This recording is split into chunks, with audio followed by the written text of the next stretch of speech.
Our guest today has studied the historical case for the resurrection, arguably more than anybody else alive. In 1976, he published his doctoral dissertation at Michigan State University with the title, The Resurrection of Jesus, A Rational Inquiry. After nearly 5 decades of studying the resurrection, he is just releasing the first of 4 volumes titled On the Resurrection, The Evidences. In this in-depth video, we're going to look at how the debate about Jesus has shifted over the decades, what persuaded Dr. Gary Habermas to spend his life studying the resurrection, what it considers the strongest evidence for the resurrection, and what to expect in this volume and the next 3. Gary, I've been looking forward to this for years since I heard you were working on this. Thanks for joining me. Let's jump in. Yeah, thanks, Sean. I've been looking forward to it for years, too. Well, you should be excited. You've poured thousands of hours into this, and we're going to get into what you cover in the volume. But before we get to the historical case that you lay out in this newest book, which will involve looking at your 12 minimal facts one by one, what first motivated you to rationally examine the evidence for the resurrection, and did you expect it to become a life's work? No, no, I would not have expected it, but there's something that might have hinted it. And it was this. In my teen years, I started going through some serious doubts about Christianity. And it lasted for a long time. It lasted for 20 years, straight for 10, and off and on for 10 more, for a total of 20. And it went on past my PhD. So it went on for a long time, and friends started coming up to me, Christian friends, and saying, so what do you need? And I said, evidence. I thought at that time I needed evidence. I wish somebody had told me that there's different kinds of doubt, but evidence. All right, well, have you studied creation? No. All right, you better start studying that. What we call today intelligent design. Oh, well, you better study that. Okay. Well, that's okay. Not bad, but doesn't tell me Christianity's true. Okay. Archaeology. Well, that's nice, but doesn't prove Christianity's true. The New Testament's reliable or almost reliable. I was reading critical material, so I didn't know who to believe. Anyway, they sent me to a bunch of things, and I thought some of them are lousy arguments. Some of them are good arguments, but none of them show Christianity's true. It just shows there's some exciting things about Christianity I didn't know. Then one day, in my reading, and I was reading incessantly, I read in a book, if God raised Jesus from the dead, Jesus' teachings must be true, because why else would God do it? And I thought, it's like one sentence. And I thought, wow, that makes sense. And so when archaeology, ID, argument, F. Bruce and old arguments for reliability, etc., prophecy, which I rejected pretty quickly.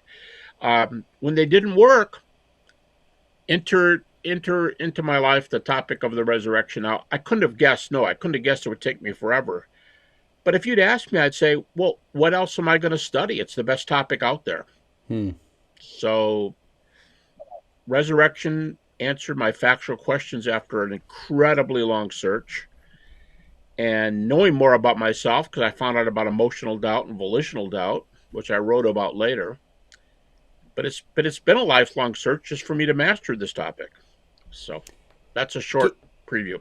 If it weren't for the doubt that you described experiencing for 20 years, do you think you would have studied and researched the resurrection as much as you have? No. That is an interesting question. No. My pastor, a German Baptist pastor, came over to my house. He read fluently in German, and his first name was Adolf. And he sat in my living room. He was kind of today we would call him a fideist of sorts. And he begged me, because my mom said I'm really worried about him with his doubts, and he begged me to put away my books and just trust in the Lord. And my mom said the same thing. Just trust in the Lord. My mom said, if you can practice faith for maybe 2 weeks, every time a question comes up, say, no, I believe, no, I believe. After 2 weeks, you'll have a habit. Well, actually, that's pretty sophisticated. You can do that kind of method in psychology for issues. But I said, Mom, I'm not going to get over my doubts by saying I believe, I believe, I believe. That doesn't make it true. Oh, well. And she didn't know what else to say. So I developed my bad habits. I played a lot of sports, especially hockey and football. And I would play all afternoon, and I would come in at night, turn the light on, didn't care about any homework I had. I was too worried about my doubts. And I started studying. And it's where I learned my bad habits of not turning the light out at 11 or 12, and I'd stay up till 1:30 and have to get up at 6 o'clock in the morning for college. And I kept studying. And Sean, there were 100 times when I thought to myself, I'm 1 hour away. I'm almost there. Wow, this is exciting. And I never was. And the next day, 100 questions would rush in, and I was back to it again. Wow. Now, we could have a whole conversation just about doubt, and you've written some really helpful books on this, but it's amazing because I've gone through seasons of doubt, and oftentimes I wished I didn't have it, but that's what motivated me to help my dad update Evidence That Demands a Verdict. That's in part what motivated me to study the apostles, and I can see a similar thing in your life. Nobody's ever suggested this, but I probably would have had no reason to go to the resurrection because in the early years, I didn't care if anybody knew what I was reading or not. It was totally from my doubts, totally from me. I didn't care. I didn't go out and tell my friends what I found out. I just kept studying to answer my own questions. And if I didn't have those questions, wow, up in the air on whether I would have got to it. So this goes way back. Were you keeping note cards? This is probably before personal computers. Like, how were you doing it? Were you arranging this stuff, or is it just in your mind? I keep a lot of things in my mind. The Lord's blessed me with good memory, but yes, note cards. I Some of your audience is going to go, "What's that?" But I had about 2,000 note cards, and I had them numbered in the upper right-hand corner so I could keep track of them. I mean, otherwise, how do you find one note card out of 2,000? So I numbered them, and I always kept track of the number so I could find it. And I had them in those old trays that you put 3x5 cards in, and I owned 4 or 5 of those in order to hold 2,000 of them. And they must have been kind of sophisticated because later, not only did I use that research in college courses, but I used a lot of those notes for my PhD dissertation years later, and the sources were still relevant. They were a little bit old, so I had to get some newer ones to augment them. But the things I wrote down, my professors had no problem with.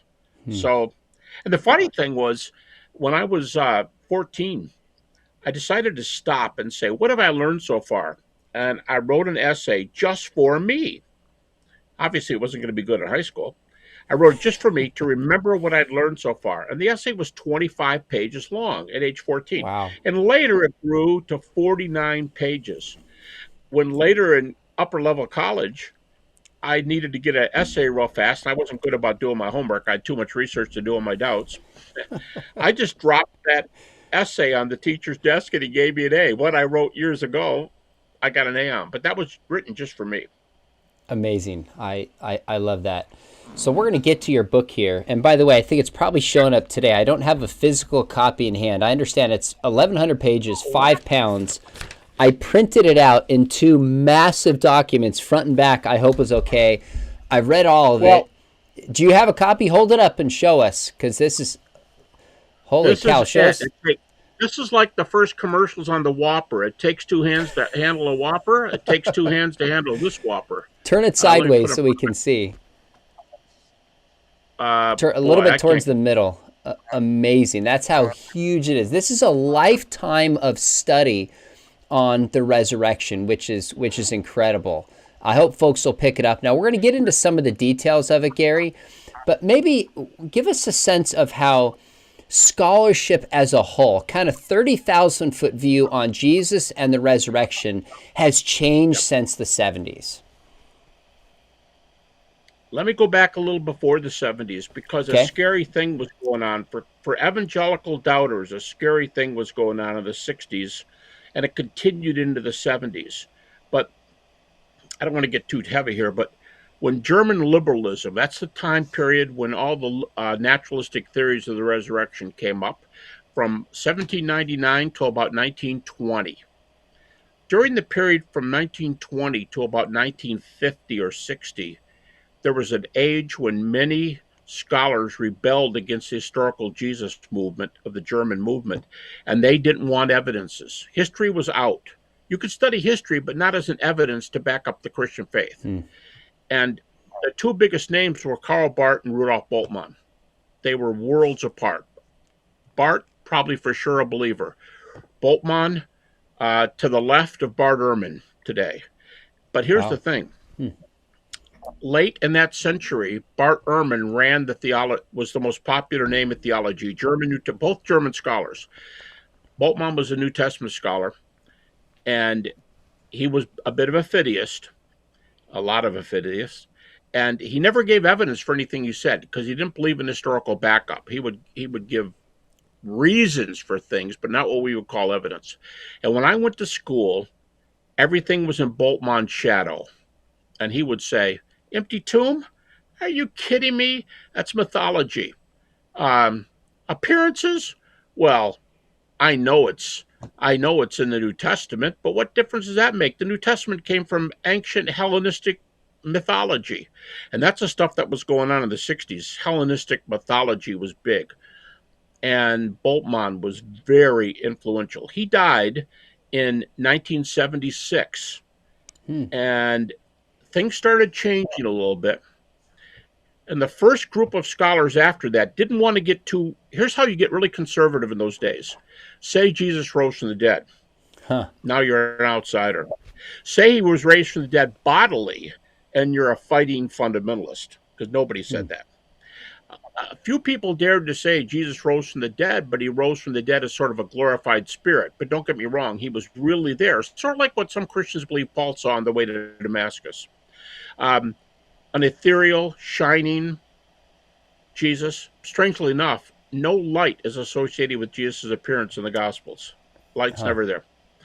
But as time went on, now the third quest for the historical Jesus came in about this time. And now conservatism, because of a lot of findings, conservatism is back in, and the resurrection is a hot subject from about 1980 on. I don't mean everybody believes in it, but you're not stupid to talk about it because everybody's talking about it. So I fit right into that group. But unfortunately, Sean, when that was going on and everybody was open to resurrection, my doubts at that time, post-PhD, I say this because I wasn't 14 or 16 or 20, post-PhD, I almost, maybe that's too strong, but I don't think so, almost converted to Buddhism. Wow. My doubts were still going on. Wow. So I was still torn up about all these questions and things. Yep. So if you had to guess, and maybe this is not even a fair question, I emailed you and I said, how much time do you think you've put into this project, Volume 1? And I think you said about 32,000 hours into this. I actually had a pretty good figure on that. Oh, tell us. I've worked 70 hours a week. Now, not all on this, so I had to cut a percentage off, maybe 50%. I've worked 70 hours a week for this is my 14th year on this project. And I've been working 70 hours a week, as my wife or my research assistant can tell you. So I simply divided 70 times the number of weeks and then took about 50% of it off because I do other things like email and everything else. But I worked 70 hours a week of work. So that figure is probably fairly accurate. And that's on top of decades before that you've studied it on and off in different ways. So who knows how much time you've put, but minimally 32,000 hours. Yeah, don't forget the dissertation was in the earlier period. So, okay, so maybe give us just a quick sense of what's in each of these 4 volumes, and then we'll start getting honed down into this first volume that's actually out soon. Okay, you want me to give the themes of the 4 volumes? Yeah, just the kind of broad general themes of what you cover in each one. Okay. Well, if I hold this up again, you can see the theme of number 1, if I can get it over here. It's evidences. Does that do it? Yep. There you go. Evidences. On Okay. the resurrection, volume 1 is evidences. And it's my research assistant and Mike Lacona. My research assistant has a PhD and did his MA and PhD's thesis and dissertation resurrection. So he and Mike Lacona, they said, when are you going to bring out your evidences? I said, oh, probably volume 3. They go, oh, no. And my assistant and Mike agreed. It's got to be volume 1. Start with it. And I begrudgingly said, all right. And now I'm glad I did. So number 1 is the evidences. Number 2 are alternative theories. And I say alternative because not everything is a naturalistic theory. Like I said just a few moments ago, some believers accepted a view in the 60s and 70s that Jesus was truly, truly raised. But he appeared about like what a lot of people think Paul saw on the way to Damascus, kind of ethereal, non-bodily, but really there, not an Yeah. hallucination. That's not a naturalistic theory, but I had to have a chapter on that. Gotcha. So volume 2 is on natural evidences, natural objections, and all their objections. Volume 3 is, I'm moving away from apologetics now with volume 3. Okay. Volume 3 started out as 1,500 pages, Wow. and we've honed it down to about 800. And it is a who's who of liberal, all the way to very liberal atheist New Testament scholars, all the way to very conservative New Testament writers with credentials, very conservative, but PhD. And what we did was try to survey about 140. My research assistant said it's more like 200. He said he's the one that typed it up. About 140 questions minimum from Good Friday to the Ascension. So you got about 40 days here. And think of all the questions you could ask. Why the third day? How did Jesus appear? What's our earliest evidence? Every question you can think of. And all we do in volume 3 is not argue for anything. We give a landscape view from really liberal to really conservative so everybody can see. I hope guys who read it said that volume 3 will be a basis for people doing MA theses and PhD dissertations because it links the field. Okay. I've written 2 little books on the resurrection of theology and resurrection of practice, but nobody knows about them. They didn't sell a lot. So I'm criticized sometimes. All this guy does is talk about evidence. Does he do anything else on the resurrection? Well, volume 3 is the overview, and volume 4 says, since Jesus has been raised from the dead, what does this say about the Christian worldview, Awesome. Christology and theology in general, and pastoral theology? And if you want to get really practical, what does the resurrection say to those who've lost loved ones? And since the mother of my 4 children died of stomach cancer in 1995, and I wrote a book on it, on grief, I feel like I've got some things to apply the resurrection to grief.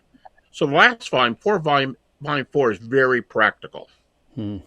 I got to tell you, of the 4, I'm probably most excited about volumes 2 and 4 because you cover some of the practical side in your book, Risen Indeed, the kingdom of God and dealing with doubt. And I thought, I'd love to see more on this. So expanding that is going to be such a contribution. We'll have you back and we'll talk about that. Now, in this one, we're going to focus on the evidences. Is there anything you've changed your mind on since you wrote your dissertation in 1976? Arguments you thought, you know what, I thought this was strong, I'm backtracking. Arguments thought you were bad that you now buy? Or is your basic argument roughly the same where it was? Let me start by saying, there are some things, and I can outline those, but the idea of the minimal facts argument, and you mentioned 12 of them earlier. Actually, I use 6 facts and a second fact 6, which aren't minimal facts, but they're very close, for a total of 12. That started while I was doing my dissertation. And let me tell you how the minimal facts thing started. Yeah. It started because my professors at Michigan State, I had a couple professors who believed in the resurrection, but I had a couple of very, very, left-wing professors, and they would tolerate whatever I was doing if I could defend something, but they didn't believe what I was saying. So I had to be very careful what I said. When my dissertation committee accepted my subject on the resurrection, as we were leaving, one of the more liberal members of the committee said to me as we walked out the door, he said, "We're liberal at Michigan State, but we're good liberal." And I'm thinking, what does good liberal mean? He said, "Good liberal is we will give you a PhD if you defend well what you do. We do not have to agree with you. You Fair. defend it well, you got your PhD." And I always remembered that. So I sat down and I was trying to make my arguments. Like I said, that was Boltzmann's heyday.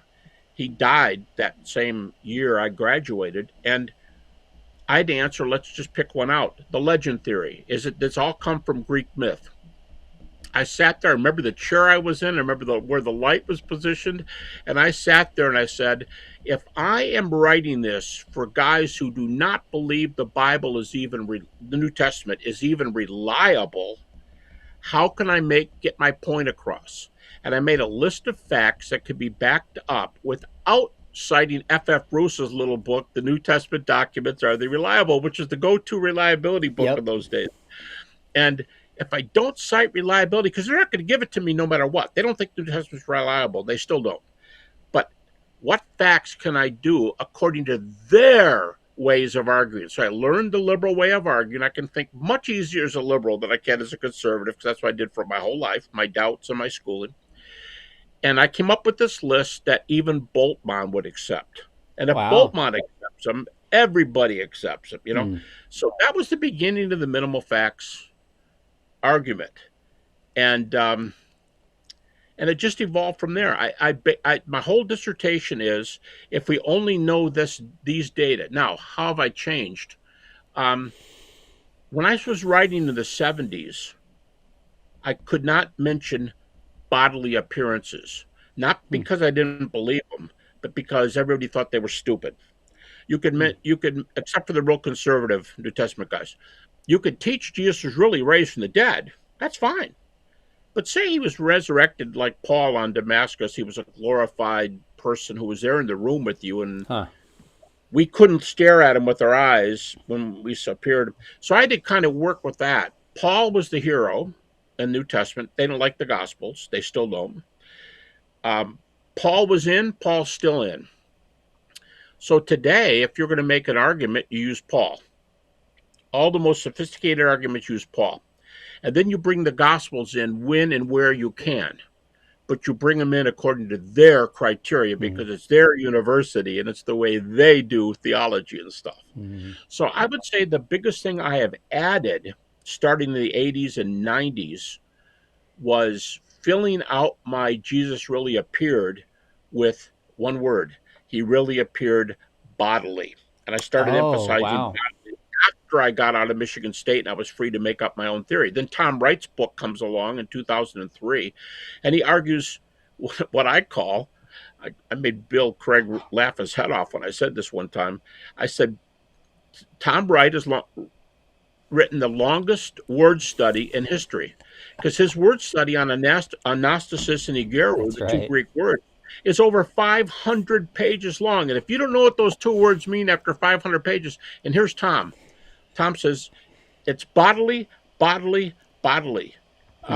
He calls it, he has different words for immortality, but he calls it physicality, resurrected physicality, he calls it. And so Jesus is raised bodily. And all of a sudden, here's a hero, Tom Wright, who dares to say, I could give you other ones. Gundry, not Stan Gundry, but his brother, Bob Gundry, Mike Lacona. They're arguing for body. That's a big change for me.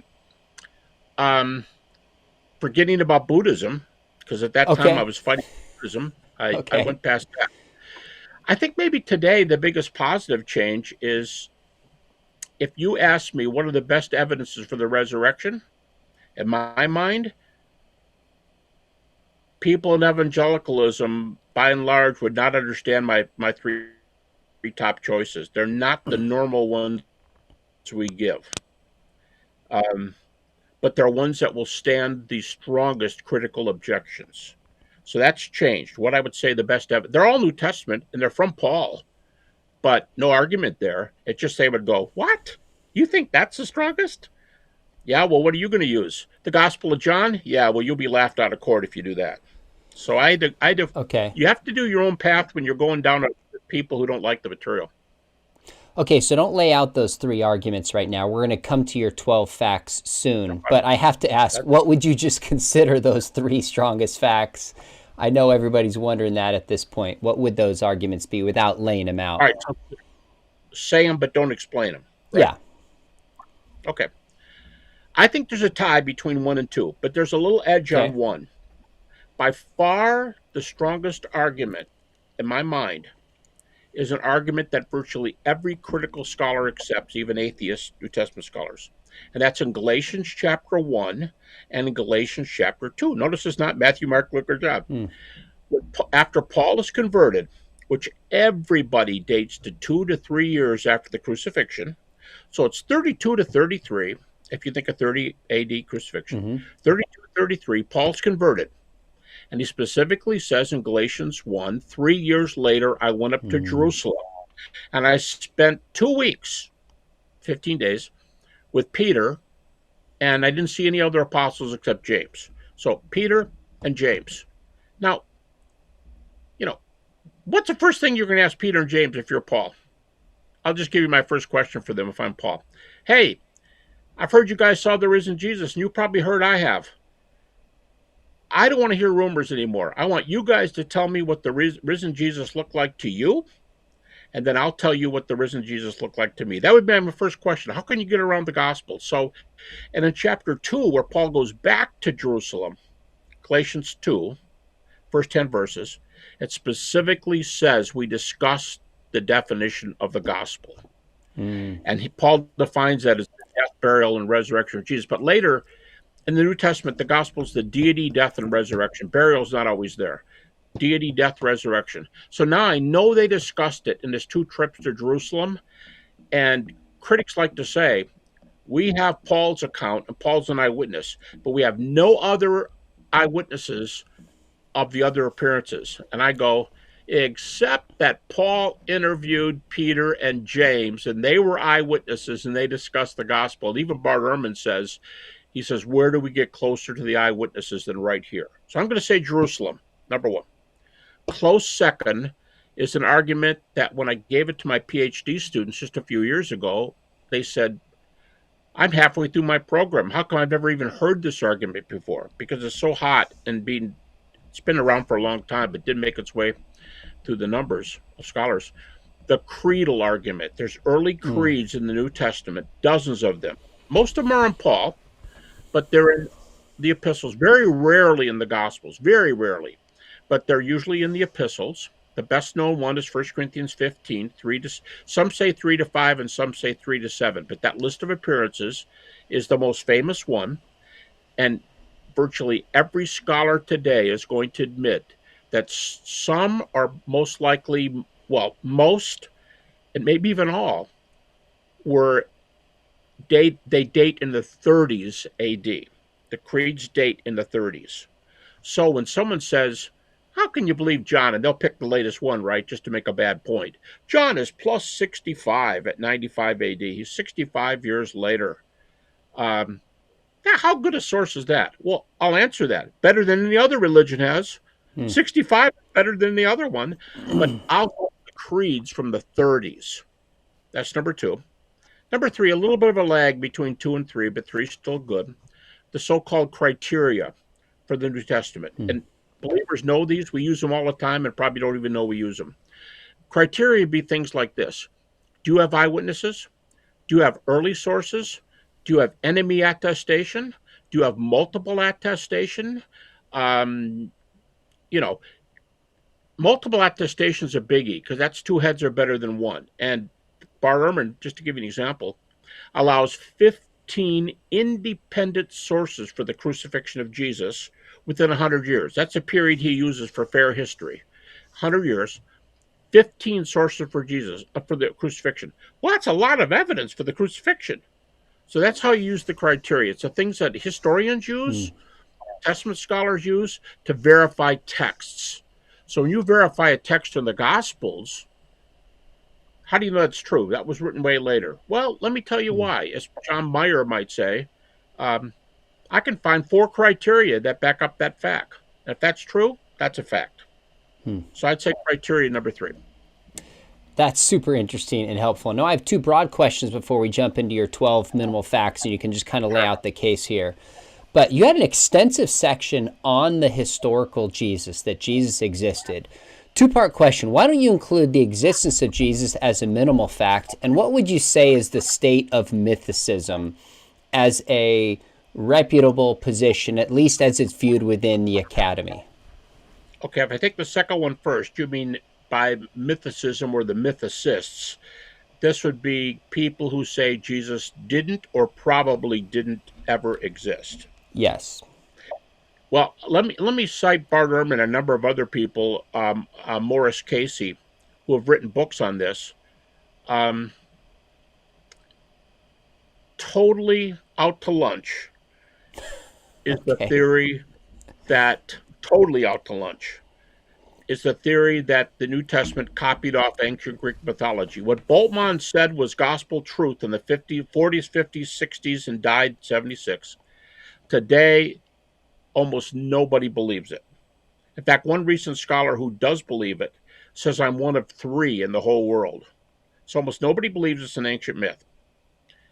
They're going to rely on Paul and do something like what I said, the creeds, the criteria. That's how they're going to make historical Jesus. Historical Jesus is in today, but the Jesus never lived view, which is they copied off Greek mythology and so on. Bart Ehrman goes off on it for 20 pages in his book on Did Jesus Exist? And he says some really tough things. He says, y'all who believe Jesus didn't live, there isn't a scholar among you. And then he says, well, there's a couple. He says you have a couple with good credentials, but very, very few. Most of you don't have any good reasoning. And he said some of you, your laughers for Jesus never, your arguments for Jesus never lived, he calls them laughers. He calls them jokes.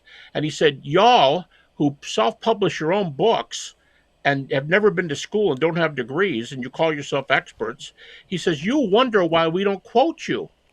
He says, you're surprised you haven't made inroads into us. And Bart says, you haven't got a foothold in our group. You don't even have a toehold. Nobody cares what you say. So those who think Jesus never lived, they talk to themselves, and they're very influential today. But there's almost not a scholar. There are a few very good scholars, but not very many. Okay. Fair enough. Why is it not a minimal fact? Just kind of quick answer. It seems like an obvious fact that meets your criteria. That what is? That Jesus existed. Oh, because the minimal facts apply only to death and resurrection of Jesus. Oh, that's the focus of them. Okay, got it. Yeah, if I wanted a lot of guys, a lot of major guys have done what I call minimal facts, but they've done them for Jesus' whole life. And that's how the guys in the Third Quest do an historical Jesus book, is by applying this kind of thing to all 33, however many years. Okay, that's great. Obvious point. Not sure how I missed it. Let's keep going. One more question for you, though, is this is jumping ahead somewhat to your second volume, where you're going to talk about naturalistic hypotheses. But you kind of point forward to that, describing how there's not a lot of scholars today who just take one hypothesis, the swoon theory, the wrong tomb theory, hallucinations. Rather, it's more of a worldview resistance in terms of naturalism. So Bart Ehrman has made this argument that philosophically, historians cannot even investigate the miraculous. It's outside of the discipline of history. Seems to me I have one of 2 options. Either to say no, historians can investigate it, or we can't do it strictly by history, but we can still know it by other means. Which route do you take, or a third route, and why? Okay, I take a little bit of both. I actually agree with Bart Ehrman in part. Now, my research assistant, by contrast, Ben Shaw, who's got a PhD, did his dissertation on the resurrection. He did his dissertation on this question: can a historian, qua historian, conclude that the resurrection happened? Wow. Mike Lacone and I are on his committee. We're like Michigan State. Ben, you can get away with whatever you can defend, even if we disagree with you. Ben disagrees a bit with both of us. He thinks an historian can say Jesus was raised from the dead. I say, he should be able to, kind of on the fence. I'm a little bit close to Ehrman here. But you're right. The other view is still true. A lot of historians will say, I can't do it. I'm an historian. Talk to my theologian or philosopher buddy. See, they give you the path to go to. And I don't care if historians can't find the answer, but philosophers and theologians can. We're still going to get the defense of the resurrection. So I'd say both. I'm a little bit skeptical of what an historian can tell you according to his or her training. But the fact that there's other scholars, my PhD's in history and philosophy and religion. People know me as fitting into philosophy departments. I could just as easily have been a member of the history department because it's history of religion, philosophy of religion is what I did my PhD on. And my dissertation was in history. And I had to satisfy all three departments at Michigan State, history, philosophy, and religion. So I kind of agree with that. But as long as you can get there, I don't care what your area is. If you can get to the resurrection, I'm happy with you. Good stuff. Well, let's jump into the 12 facts. And let's start with the first one that is one of the minimal facts. And you say, Jesus died due to the effects of Roman crucifixion. Now, you walk through the historical and the medical and the enemy attestation, multiple attestation of this. We don't have to walk through some of that's been laid out. But what struck me as most interesting is you had this in-depth, I don't remember how many pages it is, where you were studying the different medical doctors' opinions about how Jesus died. I had always leaned towards asphyxiation, but never done the deep dive and always wanted to. When I saw this, I was like, awesome, Gary has done this. So maybe catch us up to speed a little bit about how most doctors view Jesus dying by crucifixion and why. Why they take that view? Yeah. Yeah, a couple of years ago, Ben Shaw, again, my research assistant, and I teamed up with a fellow named Jonathan Koppel. Jonathan is an MD, PhD from Texas Tech, I believe, and he's a neurologist. So we got a good guy there, good medical doctor, and the three of us did an article that was published by the Baylor University Medical Journal. And we're not trying to prove what Jesus died of. All we're doing is doing a landscape of medical doctors who answer this. And there are more medical doctors or medical specialists who, see, you can be a PhD in medical school. You don't have to be an MD. You could be a chemist and be teaching medical school. So people who do medicine with earned doctorates, there are more, or about the same number of doctors in our study who think that the death by crucifixion is death by asphyxiation than all the other half dozen possibilities put together. In fact, there's more who believe asphyxiation than double the rest of the half dozen put together. That doesn't make it right. It allows us to say the majority of the views in the published medical literature is that Jesus died by death by asphyxiation. That's the most common medical view, and not every doctor feels that they can just start out and write a paper on. They got to be an historian then to do something on the crucifixion. So how much do you think How much do you think that medical case adds to our confidence that Jesus died by crucifixion? How much depends on the fact that he would die by asphyxiation? No, how much does the medical case that's put forward by these doctors add to the historical case of him dying by crucifixion? Because for me, I've typically laid out there's non-Christian sources, there's multiple attestation. I've said the medical evidence is interesting and adds to it. It's like another layer, but not the core of it.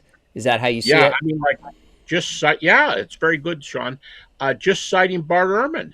Why would an atheist New Testament scholar give us 15 independent writers from 100 years after the cross?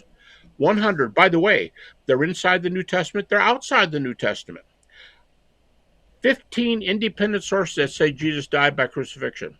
That's pretty good historical evidence to go along with it. But in that medical article with the Baylor Medical Journal, we argue at the end, we're not saying asphyxiation has to be the route. And by the way, it's asphyxiation, not suffocation.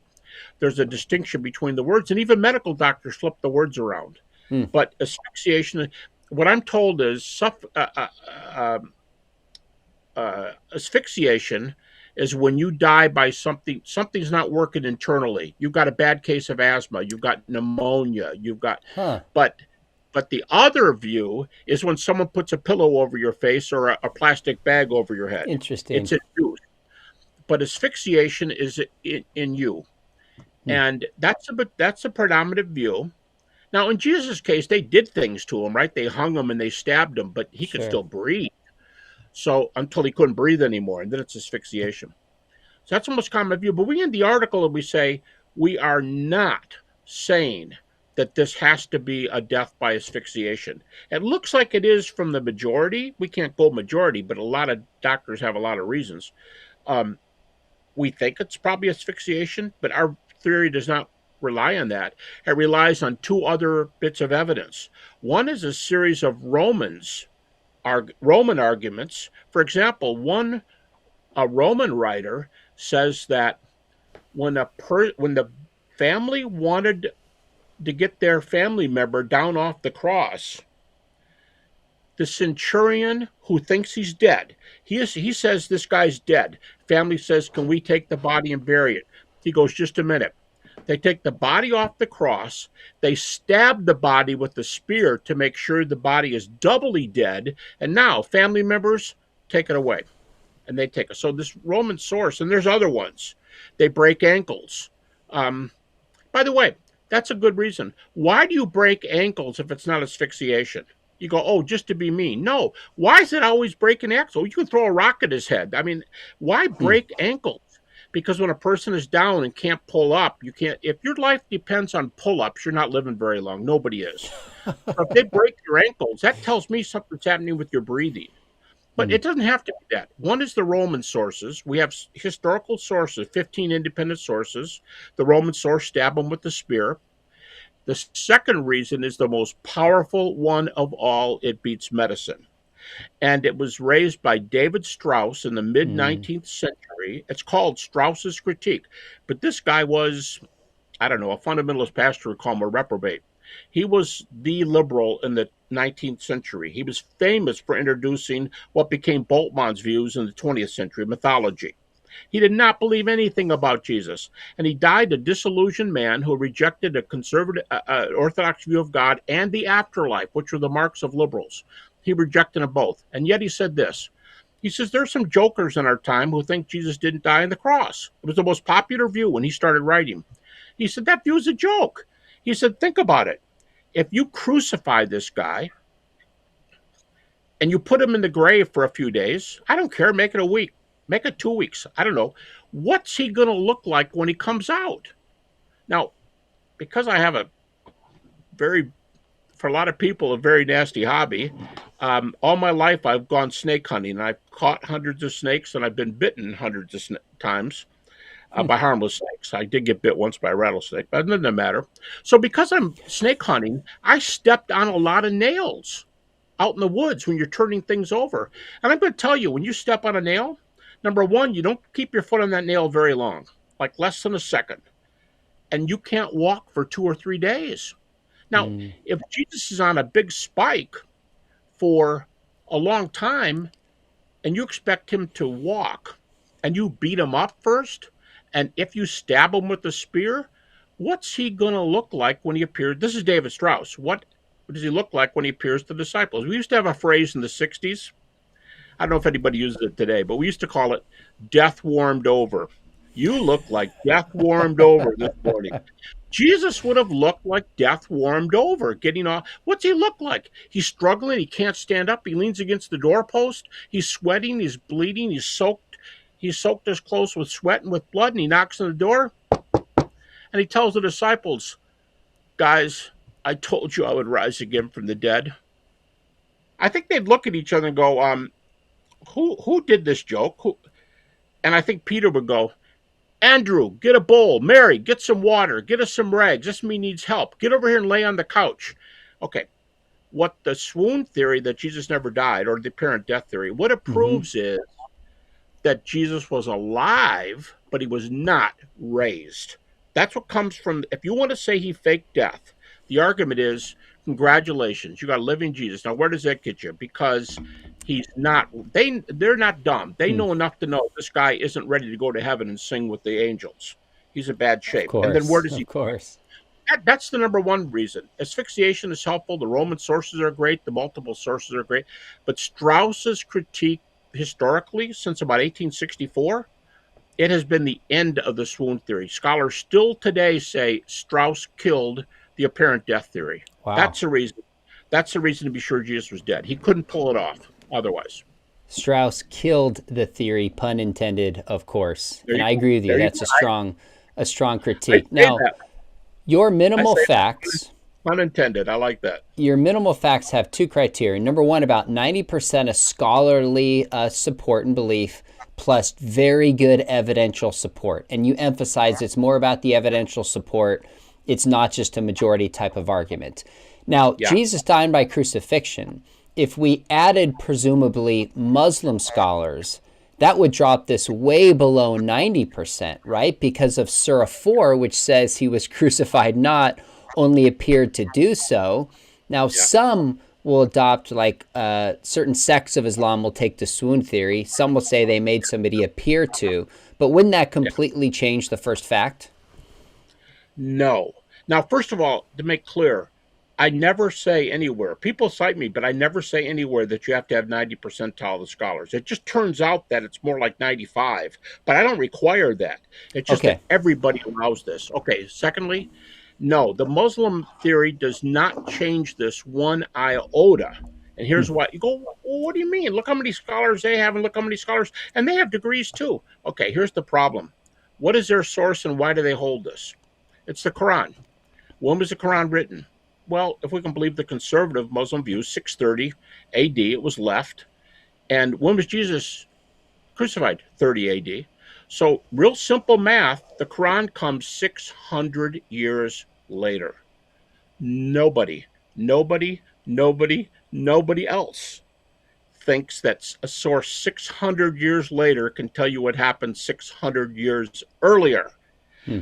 It's the source. Listen, over here on my shelf, I've got a book by a Muslim scholar, and he says the Christians are going to say that comes from your book, and your book is 600 years later. You can't do history 600 years later. And the author actually says they're right. Huh. Whoa. And then he says, but when they say that to me, let me tell you my response. The Gospels have so many errors in it. Okay, let's put these two against each other. You guys are right. The Quran is not a history book. You can't, I mean, and not in the sense that you can refute the crucifixion Sure. with it. It's too late. But you guys have a lot of errors in the Gospels. Here's what they don't understand. If they don't allow a source from 600 years later, they've got nothing. But what about that you guys have errors? That's why I did the minimal facts. Everybody at Michigan State and most scholars today believe the New Testament's full of errors. Minimal facts works around the errors. Let me give you just a goofy illustration. I saw a magician one time up on a stage, and this woman crawls into a box, and he puts a lot of swords through the box, and then she stands up and walks out. Then he let us all come up and look at what happened. She's in the box, but because she's really limber, she twisted her body along this preformed line, and the swords went into other categories. My point is, she missed the path of the. I don't care how many errors you think there are in the Bible. I'm going to use facts that everybody allows, even atheist New Testament scholars. So obviously, the reason discrepancies don't touch these facts. I'm using the ones for which there are no discrepancies. And if I can still get a resurrection, the worst thing I could have, this is the worst. This is not me. You got to remember I teach at Liberty University. The worst thing you would have is a Swiss cheese New Testament where Jesus still is the Son of God who died on the cross for our sins and rose from the dead. It's a little Swiss cheese because they find critics problems, but we still have the gospel and we're still going to heaven and the gospel's still true.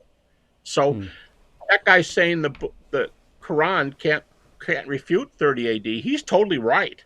But when he does errors, everybody does errors. It does not refute these key facts.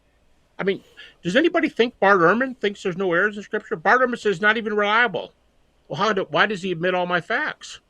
Because they're facts. That's why. All right, good response. No, that's I mean, great. you can remember, when you've been doing this for decades, you learn your kind of, just like that woman in the box, you learn your way around these things. No, I love it. That's great. Well, let's shift to the next one. You said Okay. Jesus was buried most likely in a private tomb. So what's kind of the basic case for the burial and the consensus on this? And it seems like this has changed, hasn't it, over the years? Yeah, but remember, burial is not one of my minimal facts. Burial is one of the second six. Maybe we should name them real fast so that people know. Because my minimal facts start with Jesus died by crucifixion. And Okay. the very next one is the disciples had experiences that they believed to be appearances of the risen Jesus. I don't even count the empty tomb, because the empty tomb, there's as Mm-hmm. many evidence for the empty tomb as there is for any fact, but scholars don't like it, so I put it in my second six. Okay. A burial is way in the second six. I think it's good. The evidence for the burial is good, but it's not one of my six facts. So I go from Jesus died by crucifixion to the disciples thought they saw him again. That's number two. And that, Mm-hmm. by the way, is not only the most important fact for us, that they saw him walking and talking after he died on the cross. It's the most central, but it's also the strongest. Along with the crucifixion and that he was seen afterwards are the two strongest. I'll tell you this: of all the appearances in the uh, well, mostly all Gospels, you got Paul, and you got James, but of the appearances to Christ, keep these two things in mind. Most of them are to groups. That's Mm-hmm. really important. Most of them are to groups. And secondly, the strongest appearance is the appearance to the 12. It's multiply attested over and over. And even the Jesus Seminar, critics that they are, even Bart Ehrman, even Dom Crossan, who I just got an email from while I'm sitting here talking to you, even Dom Crossan, all these guys will say that they're not questioning the crucifixion at all. They allow it. And they allow that there were multiple reports of group appearances. By the way, here's a citation. Talk about Dom Crossan. This is pretty close to a quote. Uh, Crossan says, "I take it absolutely for granted Mm. that Jesus died Jesus died by Roman crucifixion. I take it absolutely for granted." That's awesome. Marcus Borg, another one from the Jesus Seminar, Marcus Borg, says almost the exact same thing. Quote, Bart Ehrman, 15 sources. So that and the appearances are a 1-2 punch. Okay, so let's walk through. There's a list in the book where you list the 12 together, but not necessarily in the order of the 6 minimal facts and then the 6 attested facts. It's more like you list them kind of step by step chronologically in the life of Jesus, even though they're all more telling the story of Jesus, so to speak. Well, they're not mixed. In my table of contents, I'll do it this way. If you probably have it right there. In the table of contents, I have the 6 minimal facts. If I can turn the page. Let me get my glasses. In the table of contents, I have the minimal historical facts as part 3. Okay. And then halfway down, I mean, you see these other facts. The next one is the other 6 known historical facts. So 6 plus 6 equals 12. Notice burial is in the second list. The Gotcha. first 6, if you just want me to say them, Yeah, say the first 6. We've done 2. Yep. Jesus died.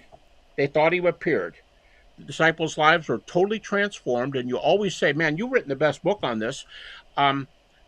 We always say, don't ever say you can prove the disciples died for their faith. That's bogus. I agree. I mean, you can go a long way, but you have to use sources that are not as late as the Muslim source to the New Testament, but they're late on the New Testament.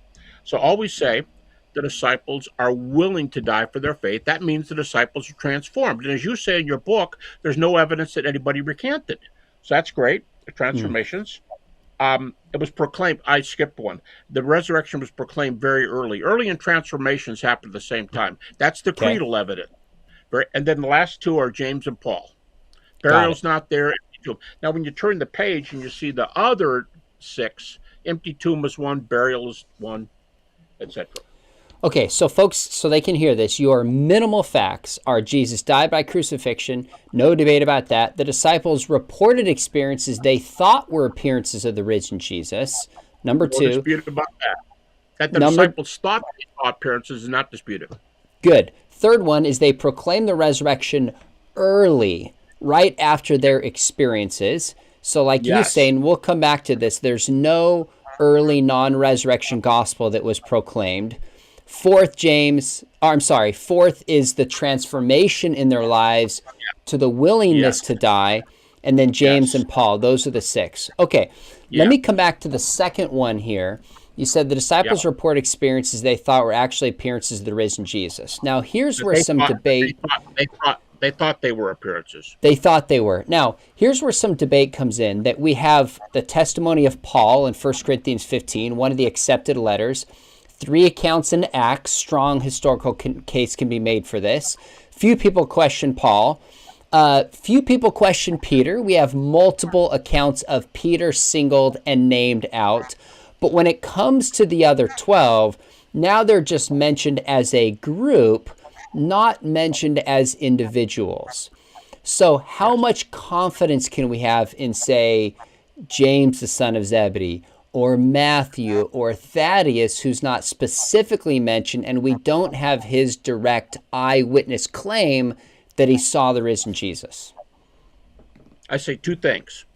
Number one, the way I will nuance that claim of disciples' transformations, I will say, as far as we know and all the literature we have, it's positive. But here's the more important one. There's 4 big names in the early research. You've named everybody but one in our talking here. Peter, James, the brother of Jesus, Paul, and John. They're the 4 most influential Christians probably of all time. And when Paul goes to Jerusalem to talk to the eyewitnesses, this is my number one reason, remember, he sees Peter and James and Paul. 3 of the 4 are there. And when he comes back in Galatians 2, John is there. And in Galatians 2:2, which basically all scholars except critics, 2:2, Paul laid on the table the gospel he preached. And he says right after that, they added nothing to me. They added nothing. So the gospel's the same. I mean, the gospel teaching is the same. And a few verses later, verses 9 and 10, they gave Barnabas and me the right hand of fellowship. So, okay, now, who did? At least Peter, James, the brother of Jesus, and John. We have them. Okay, if they're the big 4, Paul, Peter, James, the brother of Jesus, and John, they're the most influential ones. We have first century martyrdom reports on 3 of the 4, and I know you reject the second century one for John, but a lot of people think John's the only one that, nothing ever happened to him, but we have a second century report. You can do what you want with that. But we have Peter, James, the brother of Jesus, and Paul. We have first century witnesses and later, but we have them as early as the first century to their martyrdoms. So I say at least those guys. You go, what about the rest of them? I say it's irrelevant to me. There's 4 here. We can track them. 3 of them died, and the rest of them are willing to. And now they go, how do you know they're willing? Do you read their minds? I love this when they say that. I think they walk into a trap. Can you read their minds? How do you know they're willing to die? I'll say I don't read their minds. I read their feet. When you go back into a city over and over and over again, or you go in the same geographic area where you're beat up and left for dead just a walking distance away, guess what? You're more interested in proclaiming your truth than you are about your life. So they're willing to die. But I make a big deal of Peter, James, the brother of Jesus, and Paul. If you want to use John, if you don't want to use John, they're the 4 that are in Galatians 1 and 2. Only the first 3 are in Galatians 1. And notice why that's why those guys are in the minimal facts. That makes sense. Now and that's why I think it's the best evidence for the resurrection, those 2 trips to Jerusalem. So what's interesting when it comes to the other apostles, another potential angle here is when you look at the beginning of Acts, they lay out the names specifically. In Acts chapter 1, it says Peter and John, James and Andrew, Philip and Thomas, Bartholomew, Matthew, James, Simon, Judas the son of James. They're specifically mentioned by name. And then Peter stands up, and he's going to lead and speak on behalf of the apostles. And he says, we are witnesses of these things. So we don't have as strong of a case for the appearance to, say, Thomas as we do to, say, Peter. But his name is mentioned there. Like, I'm not willing to just completely give up with it and say we don't have an adequate historical case. It's a good historical case, just not as strong as Paul and Peter. How about a couple other hints to get there? In that same list that you give, that the apostles are there, it says Mary and the boys were there, and it says Mary and James were there. So someone says, when did James become a Christian? I'll go, I don't think anybody knows, but here's a couple parameters for you. At the cross, if you can believe John says Jesus told his mother to go home with John. Now, and they go, why not James? Well, I don't think James was present at the cross. I think that can be kind of clear. I'm thinking chances are James isn't a Christian yet, but he's there shortly after the ascension. So I think James's conversion happens a little bit between the cross and that upper room that you just mentioned, because James is there. And we have an account, it's not trustworthy, but we have an account from about 125 AD where Jesus appears to James. That is recorded in the Gospel of the Hebrews. Jesus appears to his brother. So I think James comes in there. And he's there too. And also notice in that first chapter in Acts, we have to pick a 12th disciple because Judas died. So we have to pick a witness who's been with us from the beginning, and he has to be a witness of the resurrection. Then Peter winds up and he preaches the first Christian sermon post-Jesus. And in Acts 2:22, he uses the argument that nailed me way back with my German pastor when Peter says in Acts 2:22, Jesus is a man approved among you. How do you know he was approved? Next two verses. The miracles he did, including he was raised from the dead. So Peter preaches in his first sermon that the resurrection of Jesus indicates that Jesus' teachings are true, and that's why God raised him. So we have everything right there. And if you say to me, well, we don't have an appearance to Thaddeus, okay, I have a second reason for you. You're right on the first one. We have that list in Acts 1. Here's the second one. I've already said it, but I'll repeat it. The best evidence of the appearances to the 12. All the apostles are there in the beginning. What if somebody fell away later? What if they didn't? Well, what if they did? What if they didn't? See, this argument's going nowhere, but we don't have any data, as you say. I'll quote Sean McDowell. As you say, we have no evidence of recanting, neither in the New Testament or in the early reliable sources, nothing. But I concentrate on Paul, Peter, and James, for which we have outstanding data. Hey, one thing we should admit, Sean, in Acts, there are a lot of creeds. And in Acts, though, they're called sermon summaries. And they're primarily found in Acts 1 through 5, 10, 13, and 17. If you go back and look at those, in every one, the gospel's given, the resurrection is present in every one. It's the deity, death, and resurrection of Jesus. Acts 1 through 5. So I would tell my PhD students this, if you ask a conservative, how do you know what happened in the earliest church after the Gospels? Oh, easy. Read the book of Acts. You ask a liberal, how do you know what happened? Read the book of Acts. What? You guys don't agree, do you? No way. What's the evangelical say? I take the whole book of Acts. What's the liberal say? I use the sermon summaries. I use the creeds. But you still get the data. That's the value of the creeds. Mm-hmm. That's really a great point from Acts 1 when they're replacing an apostle for Judas. Two criteria: been with Jesus since the beginning of his ministry and a witness to his resurrection. That assumes the very names listed there at the beginning of Acts were a part of the 12 and were also witnesses to the resurrection. So not as strong as Peter giving his own account, but that's a strong historical record we can't simply dismiss. All right, so we have Peter given his own account in Galatians 1 and 2 as told by Paul, and the critics think Paul is reliable. By the way, along with Galatians 1 and 2, you've got maybe the strongest verse, 1 Corinthians chapter 15, verse 11.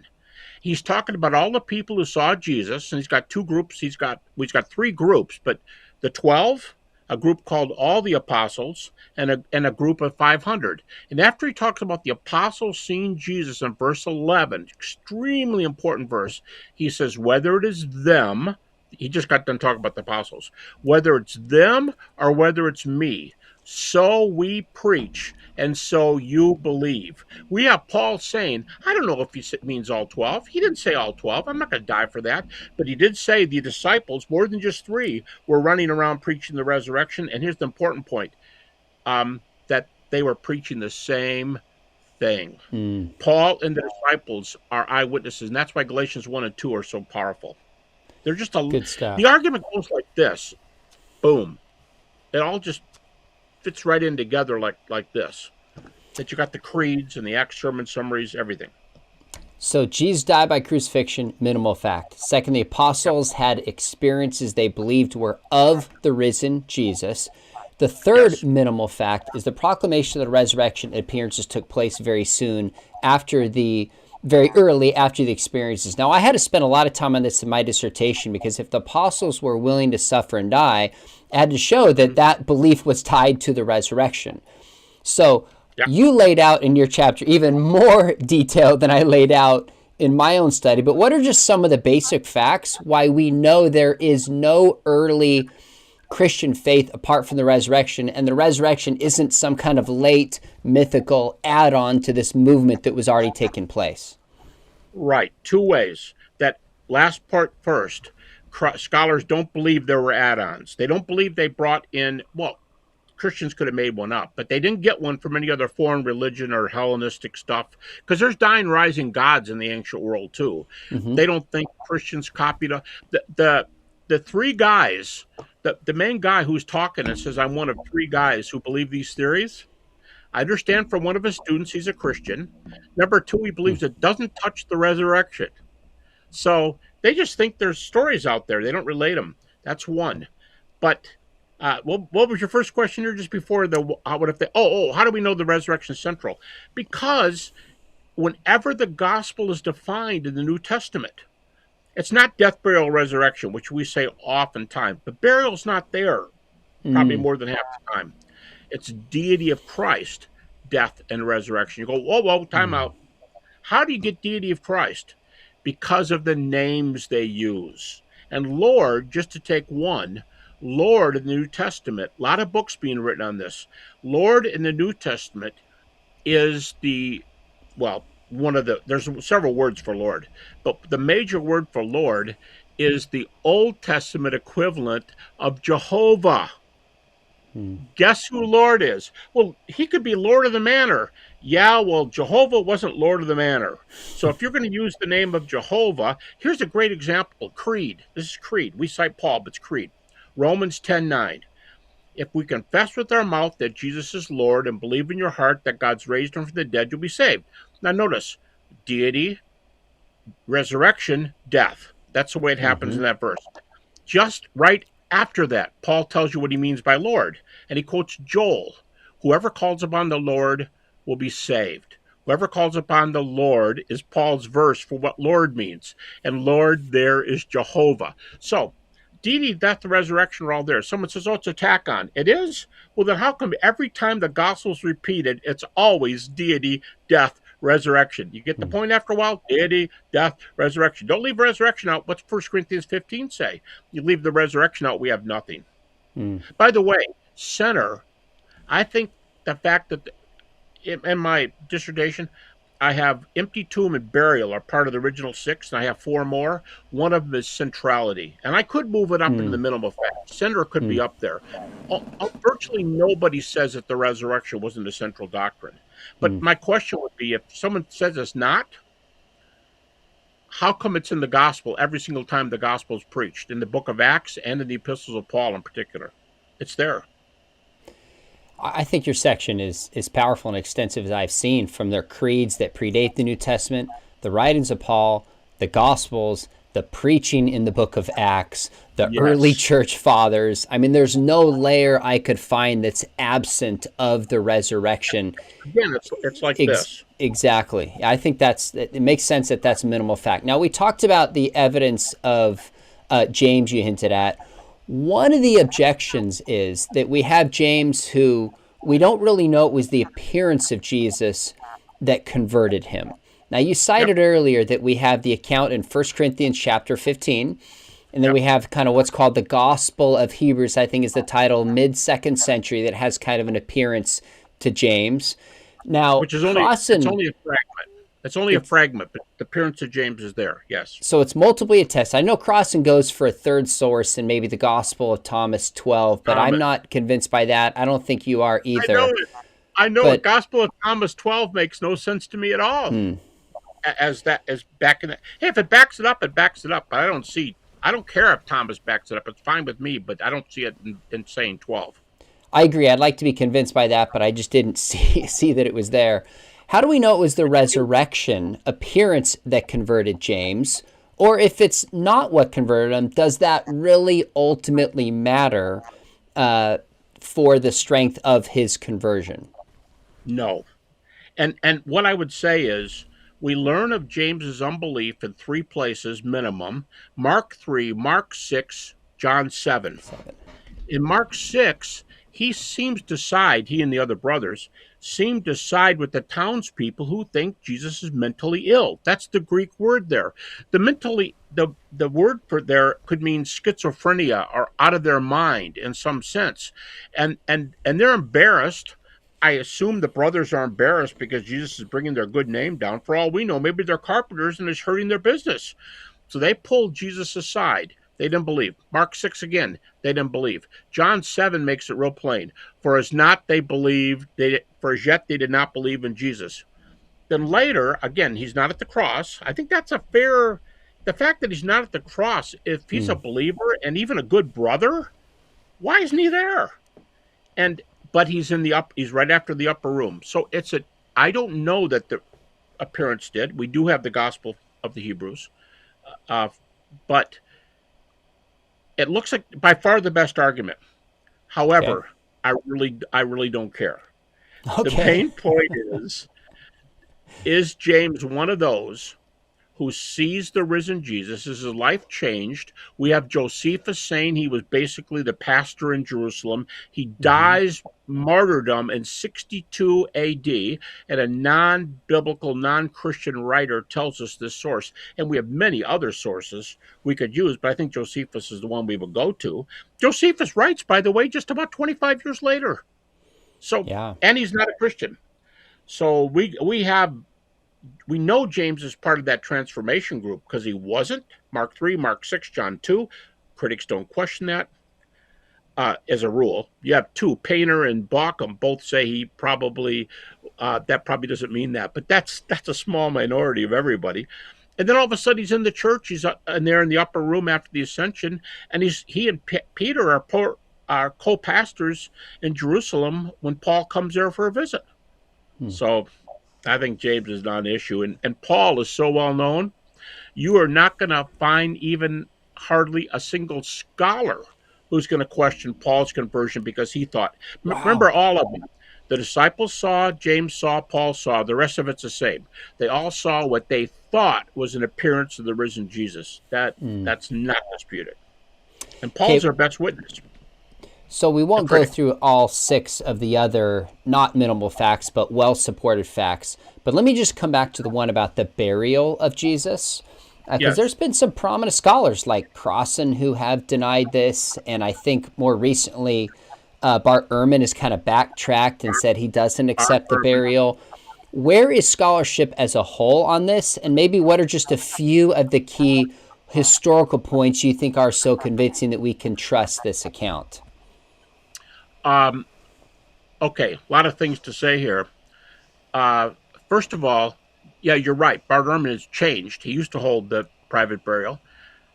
How about the fact that we don't have any sources that tell us that Jesus was buried what's called a trench, a rectangle in the ground, and he was put there, and the dogs ate him, or he was thrown in the trash heap, Gehenna, in Jerusalem, and they burned him. No sources. Well, the comeback is, that's what often happens with crucifixion victims. Yes and no. We have a source in Josephus that tells us that Jews were so particular about the resurrection of the body, as far as the trash heap is concerned, that they even buried people who capital punishment people. They buried them. Okay, well that could be in the ground. Okay, I was only answering the Gehenna thing, the trash heap, but there is more evidence for the tomb easily. Bill Craig has probably done the most on this, certainly one of them, who does an argument for Joseph of Arimathea had to be this, most likely it's this tomb. All the data we have link it to a man, Joseph, Mm-hmm. from the Sanhedrin, his tomb. There's many of them in Jerusalem. Many.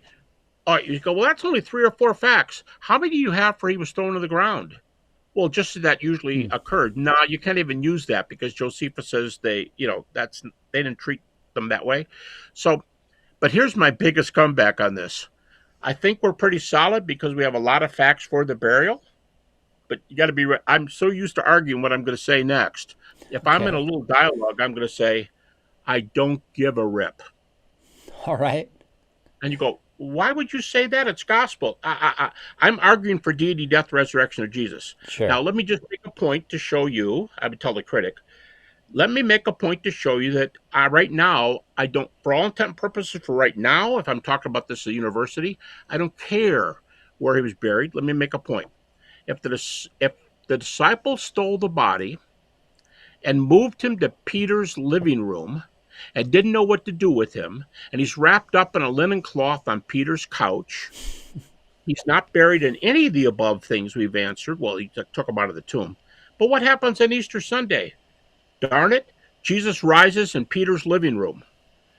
What I mean is, I don't. If they put him in a trench, if they put him in a tomb, if he's in a tomb but we don't know where it is, the most important point is, was he dead on the cross? Yes. And what happened Mm. afterwards? He was seen. What's the best appearance? The 12. And most of the appearance accounts are group accounts. You know what? And I would say again, if I have a short time and I'm speaking in the university, I got the crucifixion easy. I got the appearances easy. The best one is the 12. And you're going to try to slow me down and ask me what happened on the burial? Let's talk about the appearances. And that's why the minimal facts work so well. I think the evidence is very strong that he was buried in a private tomb in Joseph, because there's no facts to the contrary.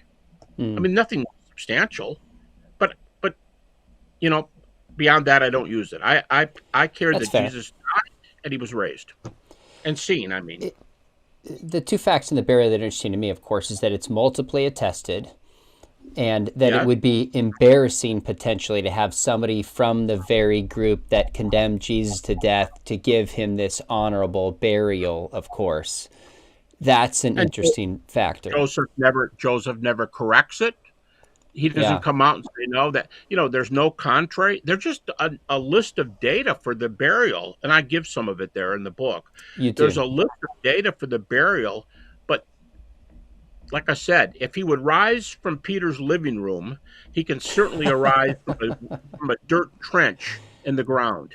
Fair I'm enough. interested not in nothing in my faith depends on where Yeah, he was buried, although I think it's good. I think you're right, Joseph is yeah, good, but I do want to know that he died and that he was seen by multiple people. that makes sense.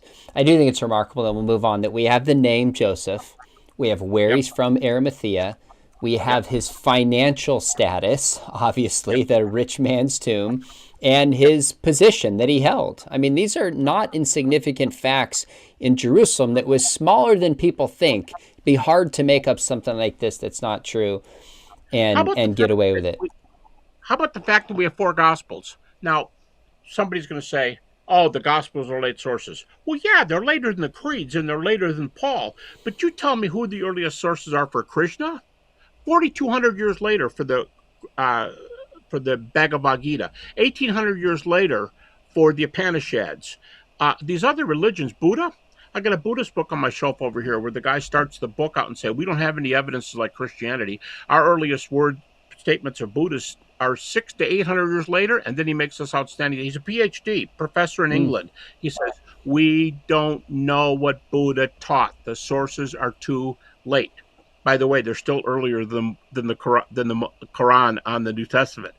But he says we don't know what he taught. So even the Gospels are early. And here's my point: Those guys did not write those four gospels in four bedrooms in the same house. They wrote them differently around the whole Mediterranean, and they all tell the same story of Josephus without looking over each other's shoulder. Uh, you said multiple attestation. You're exactly right. That's a very strong evidence that that's the story they all. Hmm. And the women go to the tomb. How embarrassing! Not the men. They were scared, but the women went. That's embarrassing testimony, which is a criteria. So this is again, we're doing this stuff. You took me exactly where I was hoping to go next on the empty tomb, which again is not part of your minimal facts, but it Yep. seems like you said your best estimate was about 80% of scholars agreed with this, if I read that right. But Yeah. so has there been a shift in acceptance of the empty tomb since like the 70s or even earlier? Yeah, you opened. I have been criticized probably by critics more than anything else. I've been criticized for saying 75% of scholars believe in the empty tomb, which I said probably 20 years ago, 18, and I've said it since. That's because I did a survey. That's just my survey. I don't claim it's authoritative or anything. But um, in my surveys, 75%, well, sometimes I'll say, oh, 2/3 to 3/4 believed in it. But I did a new one for this book. I did a new survey of over 250 critical scholars, 250, and they have to have a terminal degree in a relevant field and have spoken on this subject. And now my figure this time, as you noted, it's moved from 67 to 75. It's gone up now to 80. It was like 80.2%. And I didn't doctor it to Yeah. get that last percentage point. And the first time I divided it, it was 80.2%. We're now up to 80% for the empty tomb. We're getting close to making the scholarly acceptance put it up in the empty tomb, but I put up with the minimal facts. But if you're looking about arguments, there's over 20 arguments for the empty tomb, according to Yeah. critics' standards, which make it as well defended. If you get rid of that critical point, the second point of my minimal facts, first one is what the facts say. Empty tomb's up there with the other five. That's why I call it. Notice as I go further on in the book, I call it 6+1. I call it 6+1. The empty tomb is +1 Yeah. because it doesn't pass my critical scholars test, but it more than passes the more important test of evidences. The The empty tomb is evidential as tough test. as it gets. Now, Yeah. probably, maybe my favorite part of your book, one of the top three, is that I remember you referencing years ago, maybe it was in Risen Jesus, Future Hope. You said there's about close to half a dozen arguments for the empty tomb. And I always thought, what are these arguments? Where are they? I'm not aware of them. And I get to the chapter here and I was like, yes, you laid out 21 of these arguments. Now, we're not going to walk through all 21 of them. People are going to have to go through your book. That would be an entire talk just within itself. But I'm Yeah. curious what you think. Two-part question. We'll start with the first one. What do you think is maybe the two or couple best arguments for the empty tomb? And then I've got a follow-up question about some of the lesser-known ones that you now reference. Now, in the material on the empty tomb, in the big book, because I've done this I've got 22 other books on the resurrection. But what I'm saying is, people go, oh, and you put all 22 of them together to get this big one. Actually, there's no new material. I mean, there's no old material in this book. A very small amount where I took some paragraphs here and there, but this is all new material in the big book. But in my earlier works, I do give. I could tell you who the guys are, but somebody will give 8 arguments for the empty tomb. Somebody else gives 12, and the list keeps going. And I've got 20 in there, arguments for the tomb, but I differentiate. The first 6 to 8 are the best. The rest of them, from 8 on, are subsidiary arguments. They're helpers, not the original ones. Gotcha. So I think the best arguments for the empty tomb, I don't know how many you want me to give, but I'll give you 2 right off the bat. You can push for more if you want. That's great. The 2 arguments right off the bat, the one critics think is number 1. And man, this is like unanimous that women were the ones that went to the earliest tomb. Okay, time out. Our earlier question. If the women went to the tomb, what didn't they do? They didn't take shovels and go over in the dirt and dig up the rectangular grave. So if you think the women went to the tomb, we're already back on. We're past the burial.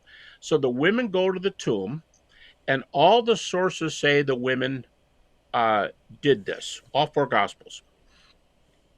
Now, contrary to popular opinion, Jews aren't the only one that put women down. As different authors have said, um, it was the major view around the entire Mediterranean. Women were second class citizens, guys were the boss. So if you're back again, you're these four gospel writers, you're not writing in four bedrooms in the same house. Like historically, Mark's from Rome, John's from Ephesus. These are long distances Mm-hmm. away. Why do they all tell the women? Huh, maybe it happened that way. And if the women are the first ones to the tomb and they find the tomb empty, that is by far the most critical argument. That they use it women, which is horrible because, again, criteria, it's embarrassment. Don't, okay, I want all the critics, I want all you Romans to believe me. The tomb was empty because the women found it. They start walking away from you at that point. If you can put your best foot forward, here's what I would say. The men went to the tomb. And I'm not lying. Because in both Luke and John, men go to the empty tomb after they hear the women's reports. But I could start with the men if I wanted to be respectable. They don't care about respectable. They want to be factual. So the first one is that the women went to the tomb and saw Jesus in a group.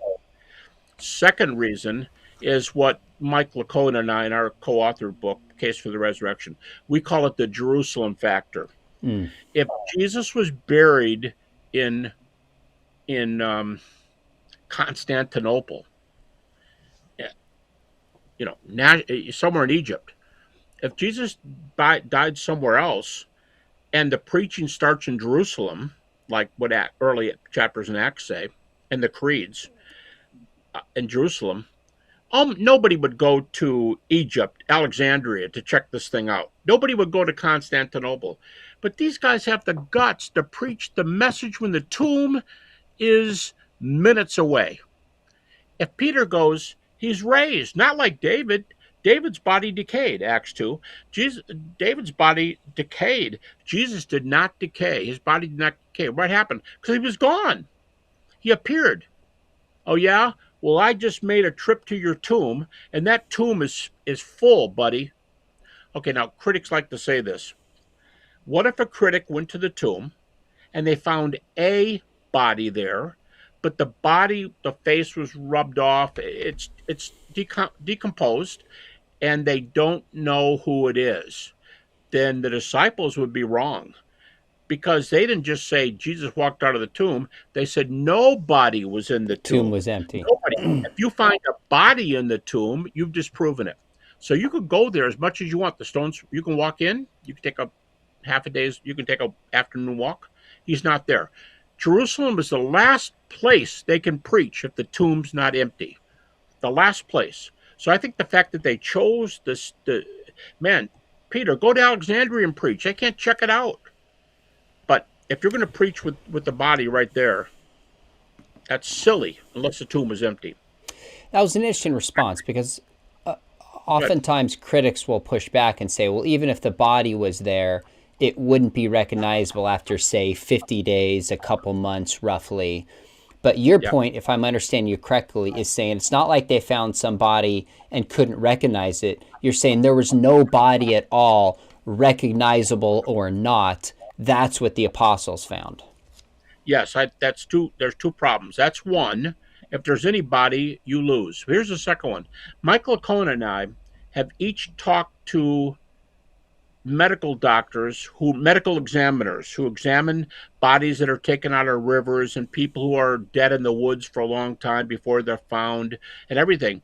And we both asked medical examiners without even knowing what we were asking. They didn't know.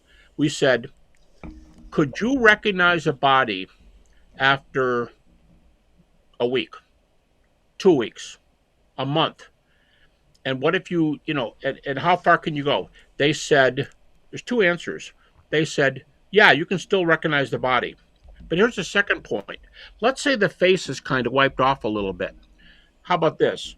We found a body in the tomb and there's nail holes in the wrists and nail holes in the feet. I think we got you guys. No body in the tomb, and you'd still be able to tell by the nail holes it was probably Jesus. They had nothing like that. And why did thousands of people come to the Lord, according to Acts, on the first two sermons? 5,000 people come to the Lord if they can walk to the tomb and see Peter's a liar. Because, Peter's one of the men who were told went to the empty tomb after the women were there. And they walked away scratching their head. And we're told that John believed, but Peter still didn't know what to think. That's interesting. The disciples didn't believe because they found the tomb empty. They believed that they saw him appearing. That's always the key. So women discovering the empty tomb, even Dale Allison, in his recent book on the resurrection, says this is a good argument. And he's obviously takes a very skeptical approach to this. Preaching in Jerusalem. Others will cite things like multiple attestation of the empty tomb, the citing of Paul in 1 Corinthians 15. I would make multiple attestation number 3. Number 3 you would. Okay. And now we got 3. And go ahead. You were talking about Paul now. Well, I was mentioning a couple of the other kind of common arguments that are made, such as the body being stolen presumes that the tomb is empty. Are there any from kind of the lower, like 15, that don't get a lot of press that you think is a good argument for the empty tomb that apologists should make more commonly? Or do you think the common ones that are made typically are the stronger ones? Okay, we said women, Jerusalem, and multiple attestation. This one could be the best one, and it's one of the top 6 or 8, depending on how you count them. Tom Wright's argument that is also present in Gundry, Robert Gundry's book Soma, also in Mike Lacona's big dissertation, and also in, if you've ever read John Cook, he's got 2 500-page, one on crucifixion, hundreds of pages long, published by a German publisher. And John Cook, who's really critical, probably more critical as far as what he accepts than any of us, he starts out the beginning, he tells you on page 1, I want you to know my conclusion up close. He said, I'm going to argue that the preaching that Paul did about the resurrection body is significantly the same as what the Gospels preached about resurrection body. Okay. And here's what Cook, Gundry, Lacona, and especially Tom Wright, 550 pages. Here's what they all have in common. They use words anastasis and agero, the Greek words for raised. And those words, always and only. Now, Tom's a little strict. Sometimes, he says there's no exceptions. Now, people have found 1 or 2. But in all of history, if you're in Greece and you believe there are ghosts, good for you. You believe somebody came back as a wispy spirit, good for you. But you don't use the words anastasis and agero. Those are Greek words. You could use them. You don't. Why not? Because anastasis and agero mean bodily. In fact, the word anastasis means to get up again. Years ago I was preaching in Stockholm, and the preacher was preaching in Swedish, and my interpreter was right next to me. And he got up for Easter Sunday. I was the speaker, but he gave a little introduction, and he said, Uppståndelse, Easter morning. And everybody goes real kind of like dead. Uppståndelse. No, Uppståndelse. He says it 3 times. Uppståndelse. I asked my translator, what does that mean? The Swedish word means to stand up again. And that is what anastasis means. It means to stand up. So Greeks and Egyptians don't use anastasis and agero. It always means bodily. So if all I know is that anastasis and agero mean bodily, when they use that word over and over and over again, it can only mean one thing, bodily. That's a really interesting argument, because a common objection has been in 1 Corinthians 15, Paul means a spiritual body taken as immaterial.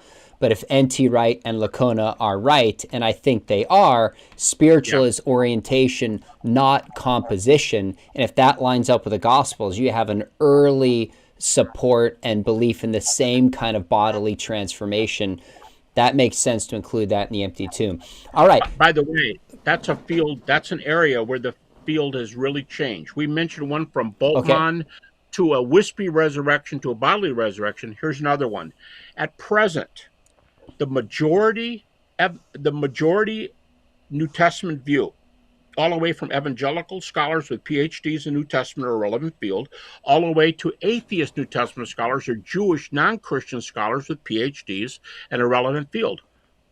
And the majority view today by far is that if anybody saw anything, let's put it this way, let's not talk about what they saw or didn't see. What they meant when they said Jesus appeared is bodily. Bart Ehrman believes that Paul's view was of bodily appearances. That's an old argument that in 1 Corinthians 15, it's the wispy Jesus on the way to Acts. And by the way, when critics use that in debates with me, they'll go, oh, pardon moi.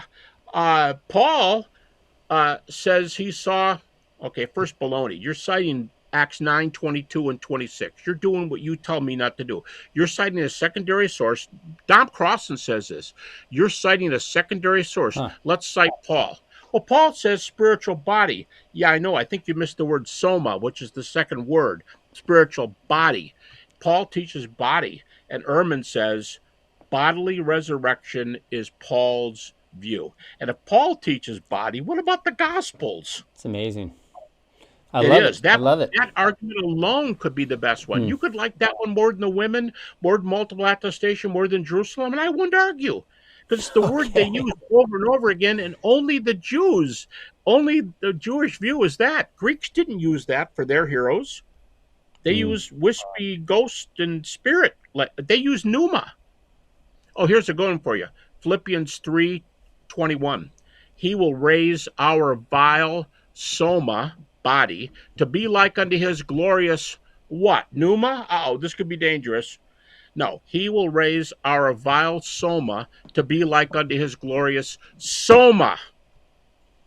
There's a narcissist. You don't make a move like that. How easily could Paul have said, he will change our vile soma to be like his glorious pneuma, his beautiful pneuma, like I saw on the way to Jerusalem. No, he goes body.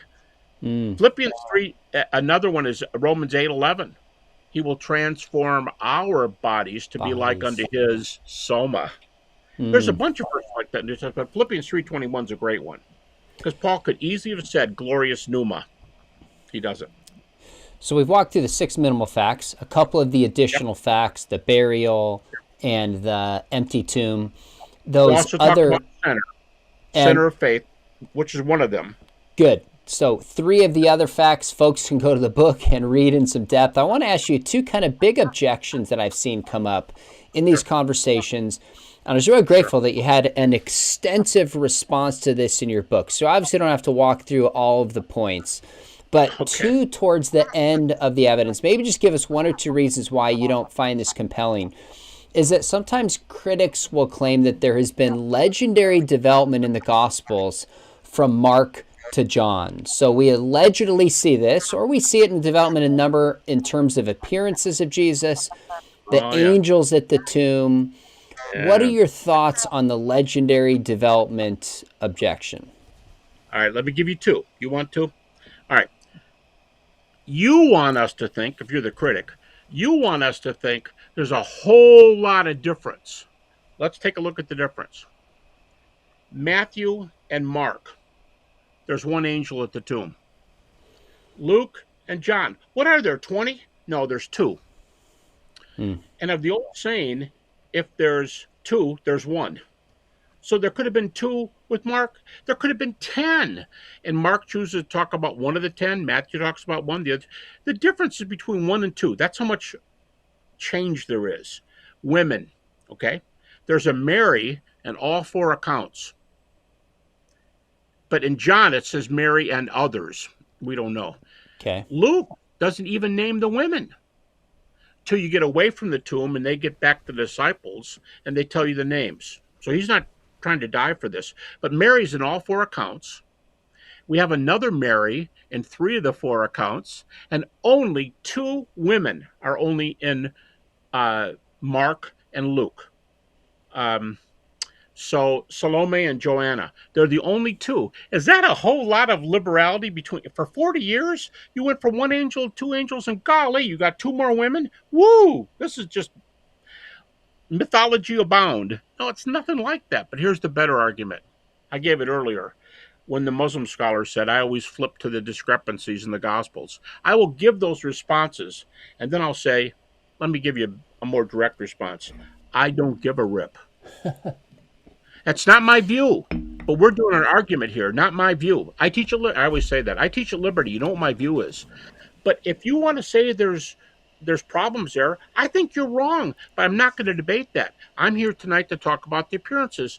And what critics say is, oh, yeah, there's some development there. What about the appearances? Yeah, they happened.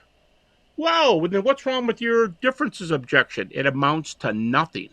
In other words, there are a lot of critics who believe the Gospels are full of errors, and they affirm the resurrection appearances of Jesus. That really blows it away right there. That objection, and by the way, they usually get them in the burial and resurrection accounts. That's where they come from, most of the conflicts. But it's the most common objection that critics have raised since English deism prior to Friedrich Schleiermacher in 1799, the birth of Christian liberalism. The biggest objection up until the present, from about 1725 up to the present, is discrepancies. Number one. Yeah. Now, what does discrepancy show? Well, you idiots believe in inerrancy. Okay. What if we don't assume that and we play your game? Oh, well, then you get a resurrection. Thank you. That's all I'm talking about. And if you're going to get the deity, death, and resurrection of Jesus from just the data, here's how the worst the argument could go for me. You've shown a couple of discrepancies, women and angels. There's almost no difference there. Women and angels. And I've shown the deity, death, and resurrection of Jesus. I'll take my view over your view. Thank you. Having results from mine. What do you get from yours? By the way, Sean, in a recent survey, I do argue from NDEs to the resurrection, as Dale Allison notes in the recommendation. If NDEs prove that life after death, and you can't use the word proof, but use the proof like probability. If there is an afterlife, why should critics argue about the resurrection? If you've already opened the door to afterlife, then listen to me when I talk about resurrection. All right. So I already have an in to resurrection, but here's another one. In a recent survey of atheists and agnostics only, 32% of them said they believe in an afterlife. 32%. Why? It doesn't follow from your view. Why do you? Well, maybe it's because I like it, which means you're not very logical. Number two, maybe you find good evidence. Good. I'll agree with you. Oh, maybe you read an article on NDEs. Cool. Maybe you read something on the resurrection. That's how I got to know Jordan Peterson. He found a little 3-page article I did on minimal facts argument. He tweeted it or retweeted it or something, and we got to be friends because he cited my argument. He goes, I got to think about this. And I don't think he means my argument. I think he means the topic. He said, this could be the most important subject I've ever entertained. But it was the minimal facts he brought out because that spoke to him. He thought there were errors in the Bible. He wasn't a believer in God. But he said, if you're going to use these facts that everybody else gives you, I better pay attention to this. So my bottom line is, let me table the objections for now. I'll handle that somewhere else. By the way, my research assistant, Ben Shaw, who's finished his PhD, he's got a book coming out with InterVarsity Academic, 13 arguments for reliability in the New Testament, just to show you that minimal facts people can do the other New Testament argument. Well, look at this. I've got 600 pages, at least in my manuscript, 600 pages on the 12 facts, 6 minimal, 6 others, 600 pages. But I have 200 pages on the resurrection chapters in the Gospels in Acts 1 through 11. So I do use the reliability argument. Here's another one. Michael Coney uses minimal facts. Mike's doing a second book on reliability right now. Yeah, he is. That's right. Ben likes the minimal facts. He's got a book coming out with, it's a myth that we think it's the only way to argue. I have 200 pages on reliability. Mike's got his second book on reliability. Ben's got his first one coming out. We're the main guys that do minimal facts. Well, I noticed that you brought that in, and you've done it in the past. You had that chapter in the book, Why I Believe, that's probably a book 15, 20 years ago that Geisler compiled. I remember you've done this in the past. It was good to see that brought in and explained here. We don't have to go into that. That's another conversation. There's no way I would deny reliability arguments. Of course. No, and I also love that you have the near-death experiences section at the end. Maybe we'll have you back sometime to talk about that. I've covered that a number of times here. And in my course in the resurrection, I talk about that because you open up the door to the afterlife, to there being more than the material world, doesn't get you to resurrection, but it's a part of a larger case. I love that you include that. Let me raise one more objection to you that you deal with in the end of your book. This is one of the more common ones that I hear, and it's that Jesus was mistaken on the imminent coming of his kingdom. So in Mark 13:32, for example, Jesus seems to strongly imply that the present generation would see his return. Now, you deal with this all the way in almost page 900 in your book towards the end, but tell us your thoughts on that. Why don't you find that a compelling objection?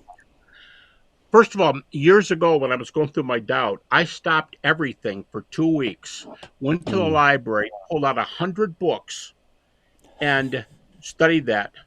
And that one of 1332 is not a very good objection, because in the same text, same context, Jesus says, by the way, I don't know when I'm returning. 1332 is the one. He says, that one knows no man, nor the angels, nor the Son. But wait a minute. You said it's this generation only.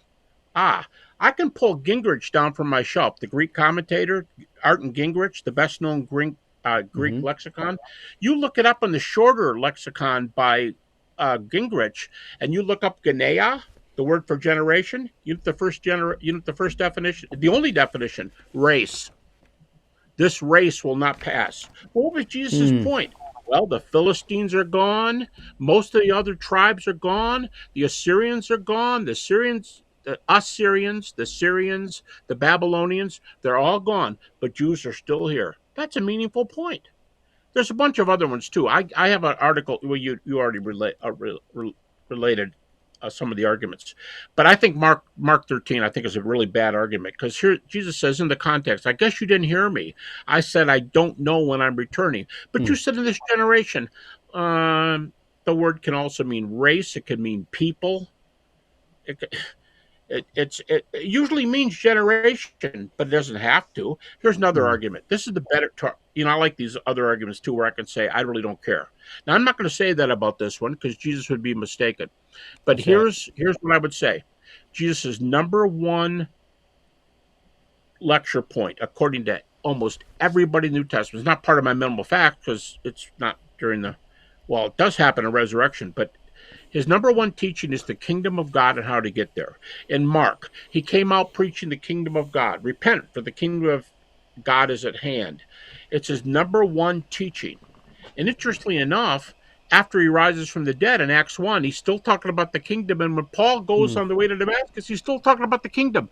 It's his number one teaching. All right, here's my argument. If his number one teaching was the kingdom, and he specifically says, I don't know when I'm returning, if perchance he guessed and was wrong, it's not his big point. His main point is the kingdom is coming. The resurrection says it's coming. And if he were a false prophet by any definition, why did God raise him from the dead? I think that's a good comeback. Is if he was wrong about time of his coming, he's a pretty bad false prophet. Number one, he's off his subject. The subject is the kingdom, not the timing of the kingdom. Just like we know the second coming, but we know the timing of the second coming. Jesus said, I don't know the timing. But the second one is, if he were a heretic, why did God raise him, and only him, in the history of religion? We have no other evidence that a founder of a major world religion was raised from the dead, even by his Orthodox followers. None. So I've got to take a stand for the argument that God raised him because his teaching was true. And what was his teaching? If you want to get to the kingdom, believe in me, follow me. And what you do with me, this even Boltman says this. If you want to boil down Jesus' argument, it's like this. What do you do with me?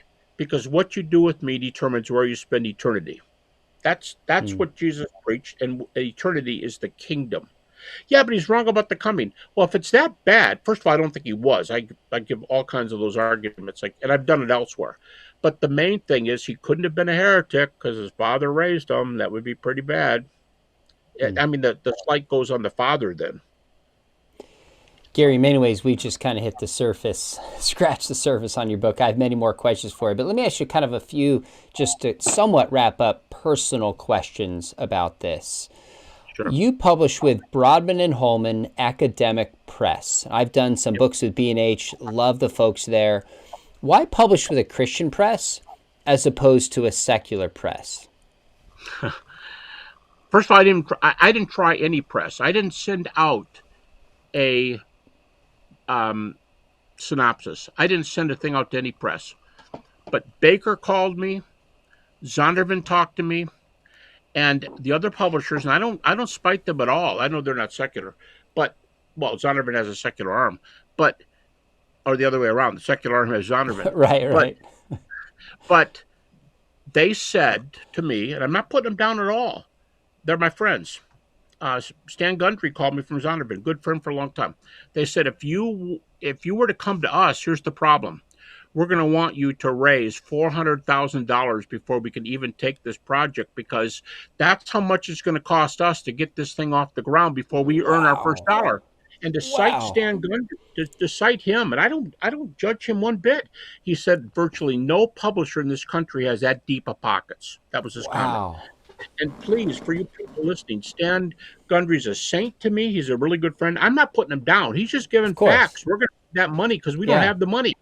All right, so B&H called me out of nowhere because the editor of B&H used to be an editor at Zondervan. He was there when we started. Okay, he calls me, and he's got a PhD, by the way, in historical theology. That senior editor at B&H called me and said, "Hey, what's the status of your 4-volume thing right now?" I said, "I haven't found a publisher. I haven't really been looking." He goes, "Why not?" I said, "Well, first of all, I just haven't looked. But secondly, these guys want me to raise $400,000. Lexham was a little lower, but they were still very high." He goes, "You come with us, and you don't have to raise a penny." Wow, that seals it. I won't say that was it, but that did make me look. I didn't feel like going out and raising $400,000. Yeah, I don't blame you. They've got ins with the whole denomination. They've got ins. Their books can go over to what's Lexham's Logos and Faith Life. Logos. Yeah, I've got books on Logos. You probably do. Yep. They can take this over on Logos. It can still go over there, but they said we're not going to charge you a penny. That's amazing. And now we found out today that someone sent it to me. I'm trying to remember what it's called. I don't want to misrepresent them. Amazon's list of hot new books in some area of religion. And they have a list of 76. I didn't see it, but yesterday I was told this book was number 1. Well, it should be. They didn't send it to me when it was number 1. The guy sent it to me today, and we'd fallen all the way to number 2. So it's called an Amazon hot new release. Here's the problem, the issue. The book doesn't come out till Monday. It's already the top new release, and it's not out. Well, so I hope what I'm saying is I hope Rob and Holman, they're going to get their money back pretty quickly. It's already a real hot deal. I hope so too, and I hope folks will pick it up for sure and read it. It's it's not a cheap book, but it is worth it and some for sure. How come I think I was asked to mention this to you guys. Sure. By the same gal who tried to send the book to you. She mentioned it in the email. That book, this big book, sells for $80 plus tax, $79.99, $80 plus taxes on Amazon. If you go to Lifeway, which is the parent company of B&H, for just a few more weeks, they're selling the book for $58 or $59. Oh, great! So you can get it a lot more cheaply.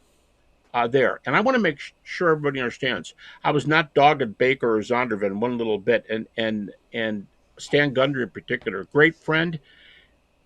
If it costs $400,000, it costs $400,000. They're right. I don't object. I just said when someone told me you don't have to raise it, that's why I want to be an agent.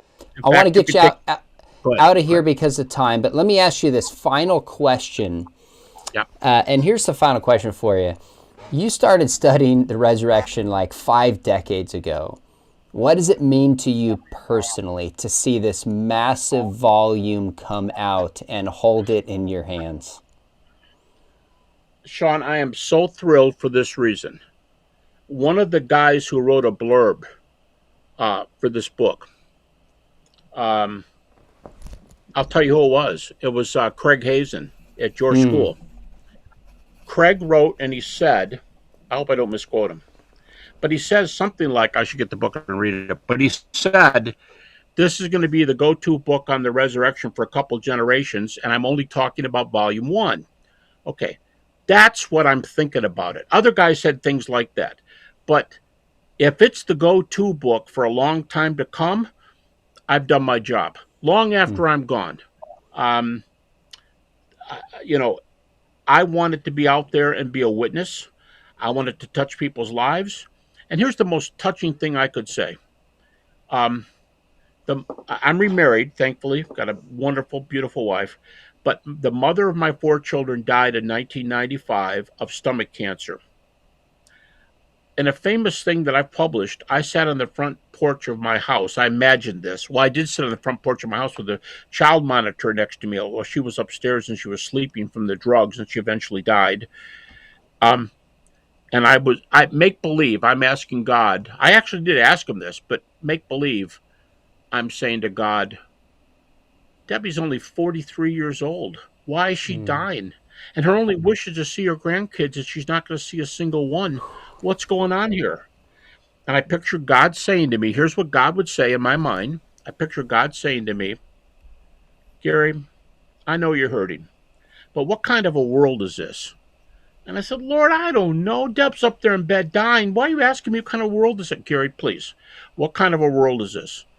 Well, I don't know. Given my background, it's a world where Jesus Christ died on the cross and was raised from the dead. That's the main thing I can say. And God said, good start.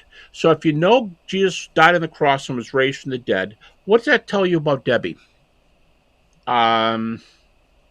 She's probably going to go to be with Jesus. Okay, pretty good. What's going to happen when you die? I hope I'm going to go there and be with Debbie. And he said to me, and then God says to me, my son, one day you will be with her and you will walk hand in hand and down the streets of heaven. I wasn't remarried at that time, but in fact, she wasn't even dead. But he said, you'll walk hand in hand with her down the streets of heaven. But Lord, yes, I know, Gary, there's some pain and suffering here. I can't explain that to you right now, but there is an answer. If there's a death and resurrection, trust me that there's an answer to a lesser problem, which is the problem of pain and suffering. So the resurrection to me is the ultimate answer to the question, why this and when will it be rectified? And if it's eternal life and it's rectified there, it makes all the difference in the universe. I love it. Amen. Well, I want everybody watching this, believe it or not, pick up volume chapter 1. Read it. It'll take you a week to read it. It took me a long time, and I'm familiar with these arguments.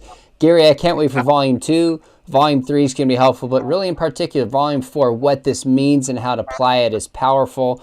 I have been praying for you and just your health to be able to finish and work through this project. Just what you've been through in your life is such a gift to the kingdom. At Biola, we appreciate your friendship. We appreciate all that you're doing, and we're going to continue to partner for a long time. In due time, when I fully update my course, I'm going to be working your book into it for sure and making it one of the texts that we use. It was gratifying to see you cite my work a couple times. I told my wife, I was like, wow, it's valuable. It was really awesome and just so encouraging that was a piece of it. But the chapter on transformation, you're the man. Well, I don't know about that, but that was encouraging. I know you got to run, but folks, before you leave, make sure you hit subscribe as well. We got other shows coming up. We cover the resurrection regularly. We'll have Gary back to continue to talk about this, maybe probe into near-death experiences. And if you thought about studying the resurrection, I would love to have you in class, do a full semester class called In Defense of the Resurrection, where we look at these issues in even more depth. Gary, you've got family time coming up, so got to let you know, but appreciate your work. Appreciate you, my friend. We'll talk to you soon. Thank you, Sean.